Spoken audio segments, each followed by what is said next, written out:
풍신의 타로 카드 이야기. 오늘은 풍신의 타로 카드 이야기 책에 있는 내용을 가지고 한번 해보도록 하겠습니다. 책에 보면 배우자가 우울증 증상이 있는데 좋아지겠는가 하는 질문에 대한 카드가 있어요. 보시면 좌측부터 과거, 현재, 미래 이렇게 해석을 해볼 수가 있는데요. 일단은 보시면 이제 우울증이 있는데 현재 카드 보시면 이 소드 3번 카드 있죠. 이것이 마음의 상처를 뜻하는 거고 상처의 완성을 뜻하는 의미로 해석을 하거든요. 그리고 뭐 아픈 만큼 성숙해진다 뭐 이런 의미가 있는 것을 얘기를 합니다. 배우자의 우울증 증상을 얘기를 했는데 과거 카드에 펜타클 9번 카드가 나왔거든요. 펜타클은 금전적인 문제를 뜻하기도 하는 거고요. 그리고 그 9번 카드 자체가 역방향으로 나왔을 경우에 풍요 속의 빈곤 뭐 이런 것을 뜻하기도 합니다.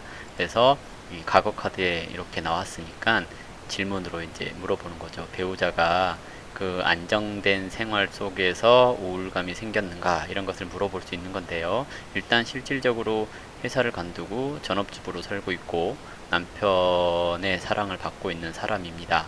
근데 갈수록 자존감이 떨어진다라고 얘기를 했는데요. 펜타클 카드가 나왔으니까 한번 물어볼 수도 있어요. 금전적인 문제입니까? 하고요. 근데 풍요 속이라고 했으니까 실질적으로 돈이 없는 것은 아니고요.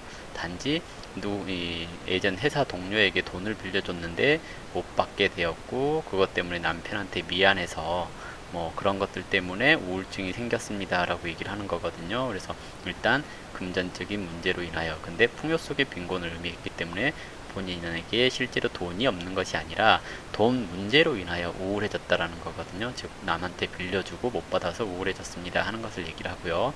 현재 상황에 있어서 소드 3번 카드 나왔거든요. 이렇게 되면 소드 3번 슬픔의 완성 이런 것을 얘기를 하거든요. 지금 자신의 마음에 상처가 있는 것을 알고 이것을 고치기 위해서 노력한다, 즉 성숙해지기 위해서 노력한다는 의미입니다. 그래서 실제적으로 지금 뭐 우울증 치료를 위해서 노력하고 있어요, 병원을 다니고 있어요 라고 얘기를 하는 거고요.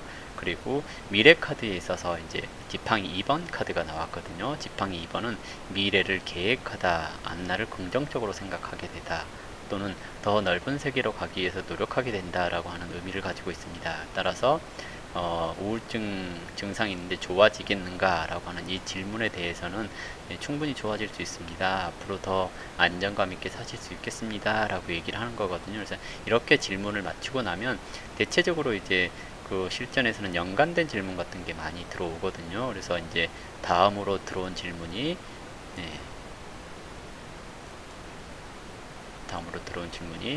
남편이 해야 될 일이 무엇인가 하고 질문이 들어왔거든요. 그러면 이제 우울증 치료를 위해서 남편이 어떤 일을 해야 되는가 라고 했을 때 카드를 보실 때 메이저 카드가 있는가 이런 것도 중요하게 봐야 되거든요. 그러면 메이저 카드는 이 중요한 사안을 얘기를 하는 거고, 마이너 카드는 그 조금 서브적인 상황, 좀 약해진 상황을 얘기를 하는 거거든요. 따라서 메이저 카드 5번 카드가 있거든요. 교환 카드는 그 뭐 할아버지 같은 마음, 또는 누군가를 가르치는 선생님 같은 마음, 교화시키려고 하는 마음, 이것을 얘기를 합니다. 그래서 남편이 해야 될 일이 무엇인가 라고 하는 것에 대한 핵심 답변은 이렇게 5번 카드에서 보여지는 그런 사안이라고 볼 수가 있을 것 같습니다.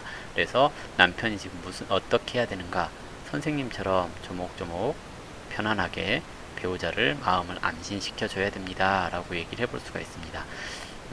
마이너 카드가 나왔을 경우에는 그 마이너 카드가 동일한 계열인가를 보고, 동일한 계열일 경우에 숫자가 있는가, 그리고 숫자가 있으면 그 숫자를 합칠 수 있는가, 이것을 먼저 따지게 되는 건데요. 일단 이 카드 배열에서는 동일한 계열의 카드가 나오지는 않았고요. 첫 번째 카드에서 나온 소드킹 정방향, 이것은 이제 이 소드킹이라고 하는 것은 굉장히 객관적이고 냉정하고 계산적으로 세상을 바라보는 카드를 얘기를 하거든요. 그렇기 때문에 남편이 해야 될 일이 무엇인가, 과거에 대해서 이렇게 나온 거예요. 과거에 남편이 조금 계산적이고 냉정하고 뭐 또는 객관적으로 배우자를 평가를 했다라는 얘기거든요. 그래서 배우자가 왜 우울증에 걸렸는지 이성적으로 판단을 했다라는 얘기인데요. 이것들 때문에 배우자가 조금 더 상처받았을 수도 있다라고 얘기를 하거든요. 그러니까 뭐냐면 좀 그 배우자를 이해하고 다독거려 줘야 되는데 너무 계산적으로만 바라봤습니다 라고 얘기를 하는 겁니다. 그래서 이 카드에서 교환 카드로 넘어갔기 때문에 너무 객관적으로만 보려고 하지 마시고 조금 이제 자상하게 보살펴 달라고 생각을 해볼 수 있습니다. 그래서 조금 자상하게 선생님처럼 또는 할아버지처럼 다정하게 자상하게 배우자를 잘 살펴보시고 긍정적인 얘기를 많이 해서 배우자가 마음이 풀어질 수 있도록 노력을 하라는 의미이고요. 그리고 다음 마지막 카드에서 나와 있는 완드카드 9번.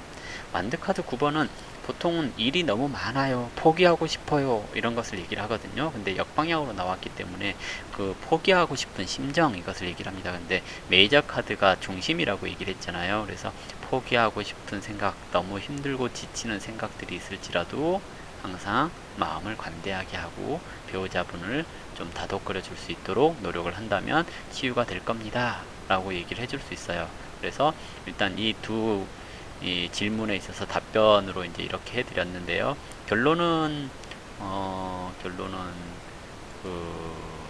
이 질문이 있고 나서 3, 4개월 정도 뒤에 그 배우자의 우울증이 치료가 됐어요. 근본적인 이유는 이제 이사를 가서 치유가 됐고요. 이사를 가면서 분위기 전환이 됐거든요. 그렇기 때문에 이제 치유가 됐고, 그리고 가정이 다시 화목해졌다라고 하는 전설 같은 얘기가 있습니다. 그래서 이렇게 타로 카드로 그 사람의 이제 우울증 같은 것을 원인을 분석해 볼 수 있고, 앞으로 어떻게 된 건가를 예측해 볼 수도 있고요. 그리고 거기에 따라서 이제 내가 어떻게 해야 되는가에 대한 질문에 대한 답, 이것을 얘기를 해볼 수 있습니다. 그 남편이 해야 될 일이 무엇인가에 있어서는 질문 자체가 그 과거, 현재, 미래로 얘기하지 않고 전반적으로 이렇게 다 살펴서 얘기해 볼 수도 있는 문제거든요. 미래에 이렇다라고 얘기를 하는 게 아니라 미래에 포기하고 싶을 거고 포기하게 될 거다라고 얘기를 하는 게 아니라 전반적으로 봤을 때 중심되는 사안과 그 사안에 곁들여서 너무 이성적이고 객관적으로는 평가하지 말고 할아버지나 교육자처럼 자상하고 따뜻하게 설명을 해주고 다독거려 주라는 내용과, 포기하고 싶어도 계속 메이저 카드가 얘기하는 그 상황처럼 얘기를 해달라는 식으로 설명을 해준다면 제대로 된 타로카드 해석이 될 수 있지 않을까라고 생각합니다. 오늘은 이걸로 마무리하겠습니다.